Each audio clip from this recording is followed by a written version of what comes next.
Government primary शिक्षक retirement पर कितना पैसा मिलता है, प्राइमरी शिक्षक रिटायरमेंट पर कितना पेंशन मिलता है और रिटायरमेंट की एज क्या होती है। इस सवाल में बहुत सारे बच्चे फंसे हुए हैं और उन्हें समझ नहीं आता है, उन्हें जानकारी नहीं है कि भाई प्राइमरी शिक्षक रिटायरमेंट पर कितना पेंशन या फिर कितना पैसा मिलता है। तो आज की इस वीडियो में मैं आपके सारे डाउट को क्लियर करूंगा और मैं आपको बताऊंगा कि प्राइमरी शिक्षक रिटायरमेंट पर कितना पैसा मिलता है, कितना पेंशन मिलता है और रिटायरमेंट किस एज में मिलती है। तो हेलो दोस्तों, मेरा नाम है मोहम्मद जमील सर और आप देख रहे हैं Indian English school Farkiya. Teacher से रिलेटेड और सरकारी स्कूल से रिलेटेड और एजुकेशन से रिलेटेड बहुत सारी वीडियोस हमारे इस चैनल से आपको मिलती रहेंगी। इसीलिए अगर आप हमारे चैनल में नए हैं तो चैनल को सब्सक्राइब कर लेंगे ताकि महत्वपूर्ण जानकारियाँ जो कि मैं वीडियो अपलोड करूं तो उसका नोटिफिकेशन आप तक पहुंच जाए और आपसे मिस ना हो पाए, इसीलिए चैनल को सब्सक्राइब कर लेंगे। तो आइए और इन तीनों सवालों को हल करते हैं और जानते हैं कि प्राइमरी शिक्षक रिटायरमेंट पर कितना पैसा मिलता है, कितना पेंशन मिलता है या फिर रिटायरमेंट किस एज में होती है। तो देखिए, प्राइमरी शिक्षकों की रिटायरमेंट की एज 62 साल होती है। यानी जब आपका शुरू से लेकर के आखिर तक जो है कि आप समय देंगे और आपका एज 62 साल हो जाएगा तो उस समय में रिटायरमेंट आपको मिल जाती है। तो ये तो डाउट क्लियर हो गया होगा कि 62 साल में ही जो है प्राइमरी शिक्षकों की रिटायरमेंट होती है।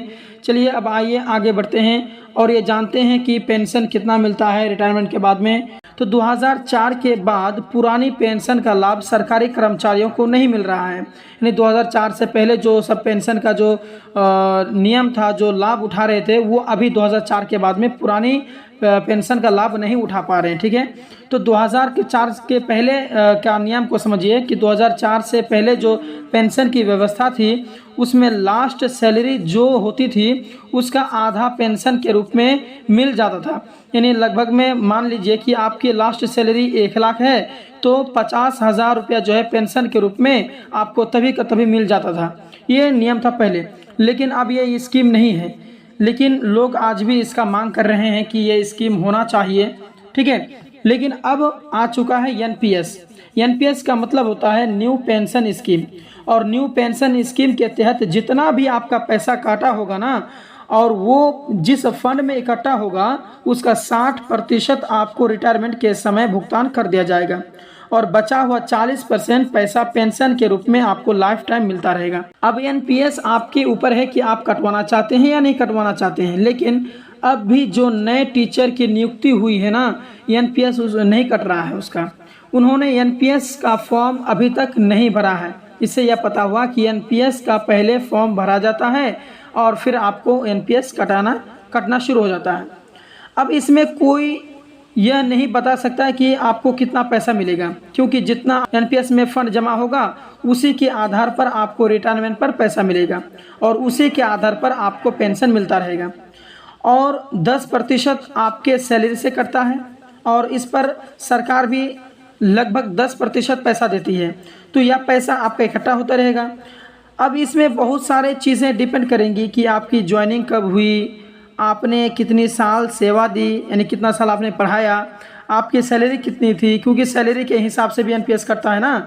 और इसी तरह आपका पैसा जमा होगा और अब बाद में आपको दिया जाएगा।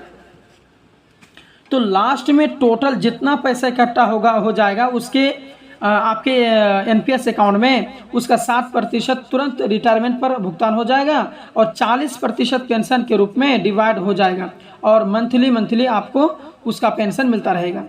तो यह नई पेंशन स्कीम है। इसका कई लोग विरोध भी करते हैं, पुरानी स्कीम अच्छी थी लेकिन नई स्कीम अच्छी नहीं है, या फिर लेकिन नई स्कीम यही है जो मैंने अभी बताया आपको।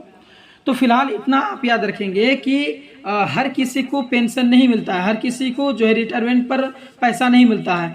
पैसा उसी को मिलेगा जो एनपीएस का फॉर्म भरा हो और एनपीएस का फॉर्म भरने के बाद में जो है अपना पैसा कटवाया हो।